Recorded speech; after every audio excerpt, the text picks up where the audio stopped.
Bismillahirrahmanirrahim. Assalamualaikum warahmatullahi wabarakatuh. Berjumpa lagi dengan saya Siva Oljumi Syahrudin dari kelas PBAB semester 3. Nah, di video kelima kali ini dalam mata kuliah pengantar pembelajaran bahasa asing dengan dosen pengampu Bapak Hasan Saifullah MAG. Nah, di sini saya akan membahas tentang prinsip-prinsip pembelajaran bahasa Arab sebagai bahasa asing. Nah, untuk lebih mempersingkat waktu dan memperjelasnya, saya akan memulai pembahasannya. Prinsip-prinsip pembelajaran bahasa Arab sebagai bahasa asing. Belajar bahasa Arab itu berbeda dengan belajar bahasa ibu. Nah, dari pengalaman diketahui bahwa belajar selain lughah al-um ini sukar karena perolehan bahasa bukan terjadi secara alamiah. Nah, dalam pembelajaran bahasa Arab ada 4 bidang keterampilan atau kemampuan yang ingin dicapai. Apa saja yang 4 bidang itu? Yang pertama ada kemampuan menyimak atau maharoh al-istima dalam bahasa Arabnya atau listening skill. Nah, yang kedua ada berbicara atau maharoh al-kalam, speaking skill. Yang ketiga ada membaca atau maharoh al-kiro'ah, reading skill. Dan yang terakhir ada menulis atau maharoh al-kitabah, writing skill.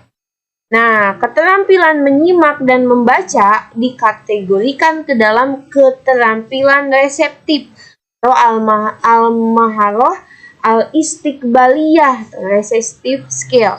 Sedang keterampilan berbicara dan menulis dikategorikan keterampilan produktif atau al-maharoh al-intaziyah atau productive skills. Pada dasarnya, setiap anak atau setiap murid mempunyai kemampuan menguasai setiap bahasa.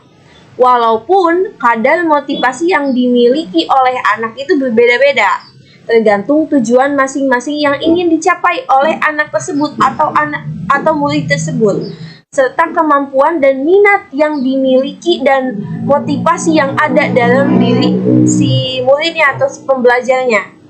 Nah, ada 5 prinsip dasar dalam pengajaran bahasa Arab, yaitu apa saja?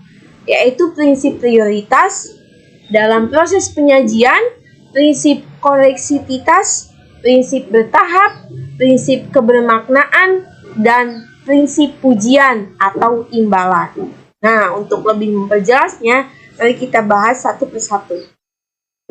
Prinsip prioritas. Apa itu prinsip prioritas?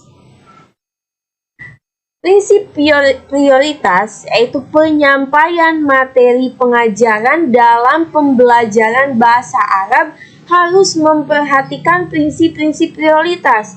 Apa saja? Yaitu mengajarkan, mendengarkan, dan bercakap sebelum menulis, mengajarkan kalimat sebelum mengajarkan kata, dan menggunakan kata-kata yang lebih akrab dengan kehidupan sehari-hari sebelum mengajarkan bahasa sesuai dengan penutur bahasa Arab.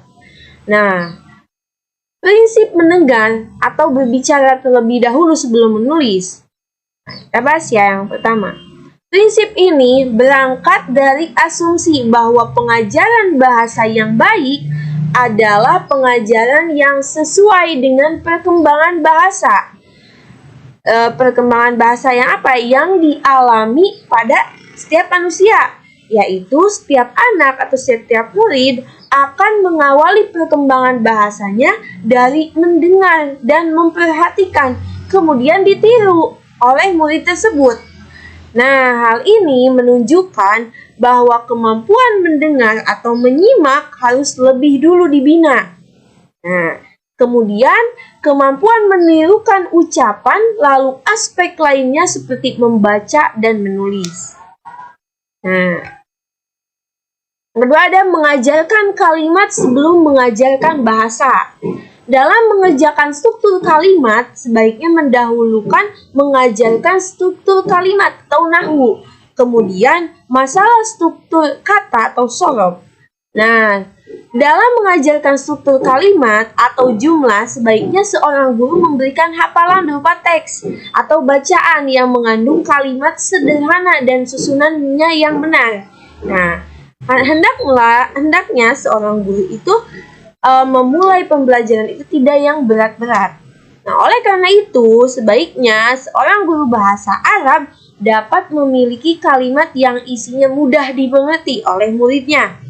Nah, dan mengandung kalimat inti saja, enggak berbelit-belit. Gitu. Bukan kalimat yang panjang, berbelit-belit, tetapi sulit untuk dimengerti. Nah, hendaknya itu para guru itu memberikan kalimat yang sedang, enggak terlalu panjang, enggak terlalu pendek, tetapi mudah untuk dipahami oleh peserta didiknya. Yang kedua yaitu prinsip korektisitas. Apa itu? Prinsip korektisitas ini diterapkan ketika sedang mengajarkan materi fonetik, sintaksis, dan semiotik. Maksud dari prinsip ini adalah seorang guru tidak hanya menyalahkan peserta didik, tetapi ia juga harus melakukan pembetulan dan membiasakan peserta didik untuk kritis dalam pengajaran fonetik, sintaksis, dan semiotik.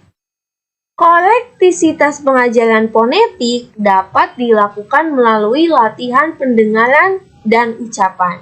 Jika peserta didik masih sering melafalkan bahasa ibu, maka guru harus menekankan latihan melafalkan dan menyimak bunyi huruf Arab yang sebenarnya secara berkesinambungan dan fokus pada kesalahan peserta didiknya. Nah, korektisitas dalam pengajaran sintaksis perlu diketahui bahwa struktur kalimat dalam bahasa satu dengan bahasa yang lainnya pada umumnya terdapat banyak sekali perbedaan. Nah, korektisitas ditekankan pada pengaruh struktur bahasa ibu terhadap bahasa Arab. Misalnya, dalam bahasa Indonesia, kalimat selalu diawali dengan kata benda atau subjek. Akan tetapi, dalam bahasa Arab, kalimat bisa diawali dengan kata kerja atau fiil. Korektisitas dalam pengajaran semiotik dalam bahasa Indonesia pada umumnya, setiap kata dasar mempunyai satu makna ketika sudah dimasukkan dalam satu kalimat. Tetapi dalam bahasa Arab, hampir semua kata mempunyai arti lebih dari satu, yang lebih dikenal dengan istilah mustarok, atau satu kata tetapi banyak arti. Nah, dalam mutarodif berbeda kata atau sama arti. Oleh karena itu, guru bahasa Arab harus menaruh perhatian yang besar terhadap masalah tersebut. Ia harus mampu memberikan solusi yang tepat dalam mengajarkan makna dari sebuah ungkapan karena kejelasan petunjuk. Untuk yang ketiga ada prinsip berjenjang. Apa itu prinsip berjenjang?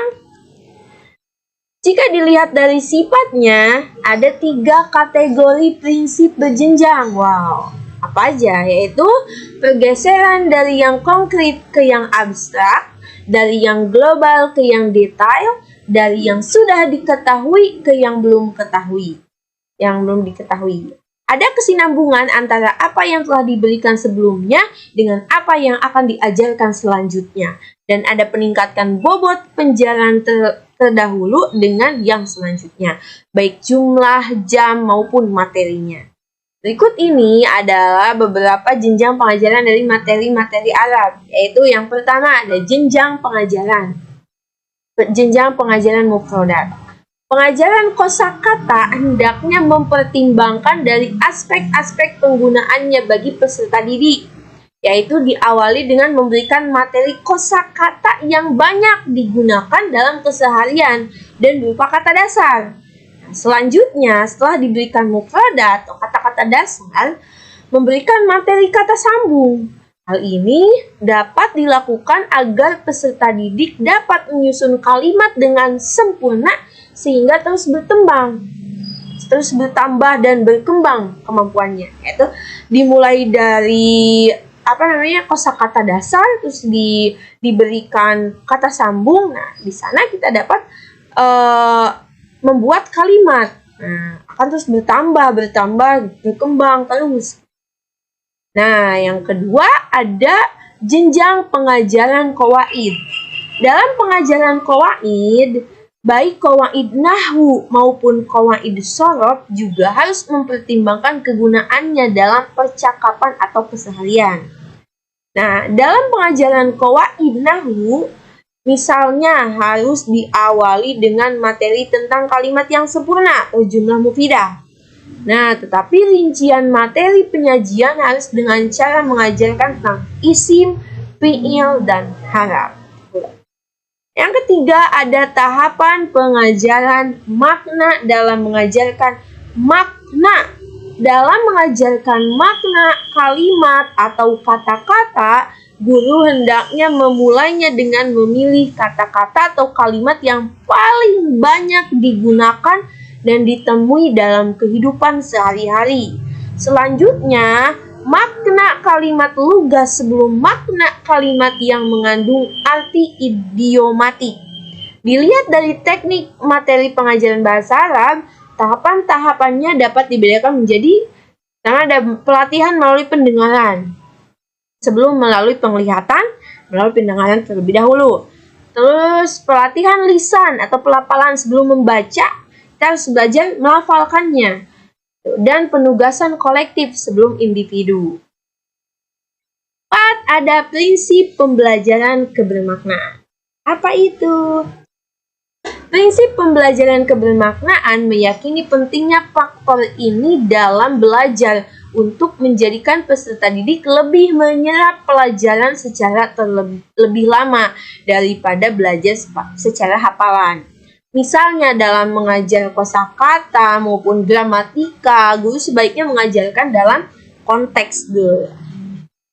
Nah, yang terakhir ada prinsip pujian atau imbalan.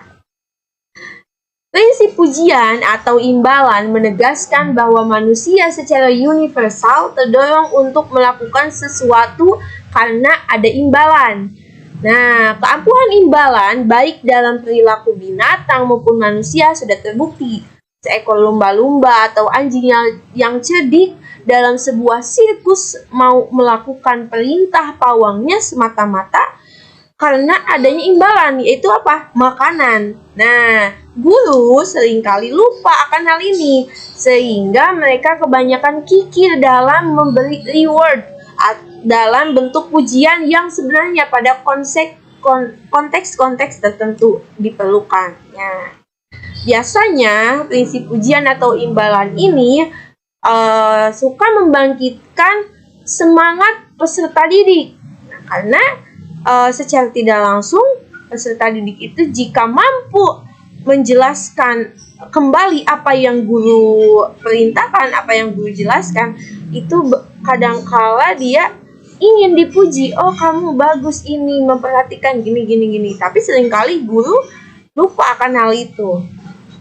Nah, oke, mungkin cukup sekian pembahasan materi kelima dalam mata kuliah pengantar pembelajaran bahasa asing ini. Semoga bermanfaat, khususnya bagi saya dan umumnya bagi kalian semua.